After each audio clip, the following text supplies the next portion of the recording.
Terima kasih Anda masih bersama kami. Bagi Anda yang baru saja bergabung, kami hadirkan kembali 3 berita utama hari ini. Pohon besar tumbang menimpa 3 kendaraan di Sumedang. Seorang kakek 72 tahun di Garut tega mencabuli cucunya sendiri hingga hamil dan punya anak. Keterbatasan tak membuat seorang guru di SMP Negeri 20 Bandung memadamkan semangatnya untuk mengajar.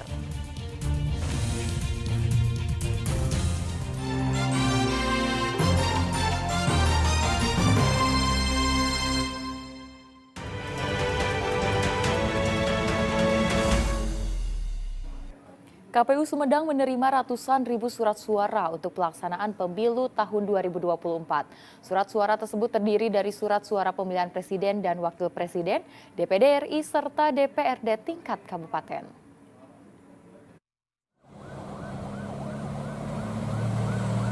Dikawal polisi, 4 truk kontainer yang mengangkut logistik pemilu tahun 2024 tiba di Sumedang.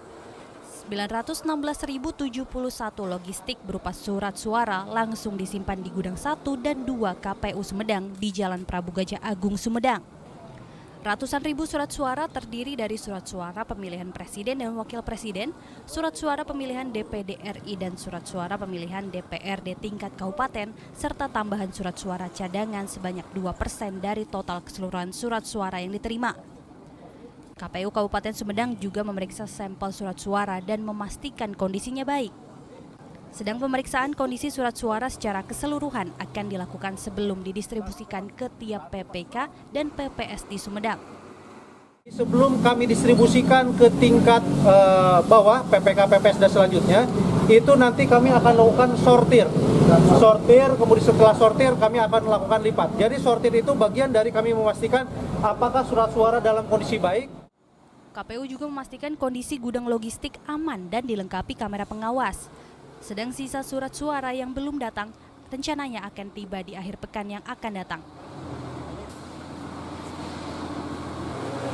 Gun Gunawan melaporkan dari Sumedang. Masa kampanye kini diramaikan para istri dari calon presiden, seperti istri Capres Anies Baswedan yang mengikuti senam pagi bersama ibu-ibu di Cirebon. Sementara istri Capres Ganjar Pranowo berjumpa dan doa bersama pimpinan dan santri pondok pesantren di Tasikmalaya. Menggelar safari politik, istri calon presiden nomor urut 1 Anies Baswedan, Ferry Farhati, mendatangi acara yang digelar Partai Keadilan Sejahtera yang dihadiri sekitar 500 ibu-ibu. Kedatangan Ferry didampingi putri sulungnya Mutiara Anissa Baswedan disambut antusias peserta senam di Gor Merpati Putih, Kota Cirebon. Dalam sambutannya, Ferry mengajak masyarakat untuk menjaga kesehatan dengan cara yang mudah dalam mengakses layanan kesehatan. Masih dari Cirebon, Selasa malam, 250 kiai dan pimpinan pondok pesantren yang berada di Cirebon, Majalengka, Kuningan, dan Indramayu mendeklarasikan dukungan kepada paslon nomor urut 2 Prabowo Subianto dan Gibran Rakabuming Raka. Dukungan dari para kiai pondok pesantren diterima oleh Ketua DPD Gerindra Jawa Barat Taufik Dayat dan Ketua Bapilu Gerindra Jawa Barat Aris Marsudianto. Para kiai meyakini Prabowo Gibran adalah paslon yang gigih dan mengabdi kepada negara. Istri calon presiden nomor urut 3 Ganjar Pranowo, Siti Atiko, melakukan safari politik ke sejumlah pesantren di Cipasung dan pondok pesantren Darussalam Raja Pola di Tasikmalaya. Dalam kunjungannya, Atiko Ganjar bertemu pimpinan pondok pesantren.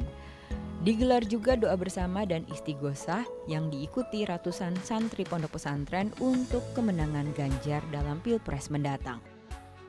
Tim Liputan melaporkan.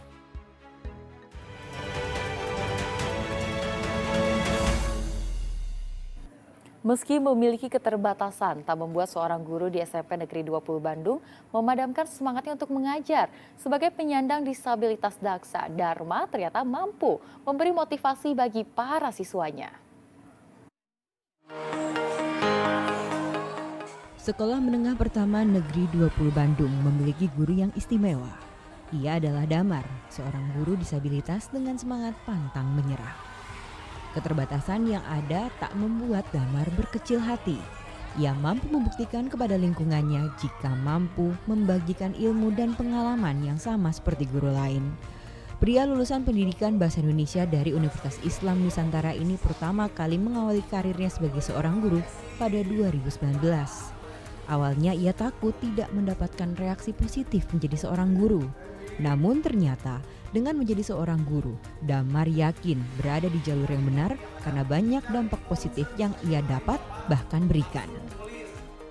Sangat banyak suka dukanya gitu, walaupun ini di berbagai kesempatan gitu. Saya bilang pasti yang saya takutkan adalah ketika anak-anak tidak bisa menerima saya secara utuh. Tapi seiring berjalannya memang kerasa bahwa dari anak-anak lah saya dapat support gitu. Dari anak-anak lah saya ngerasain bagaimana seorang Damar berproses dan tumbuh gitu.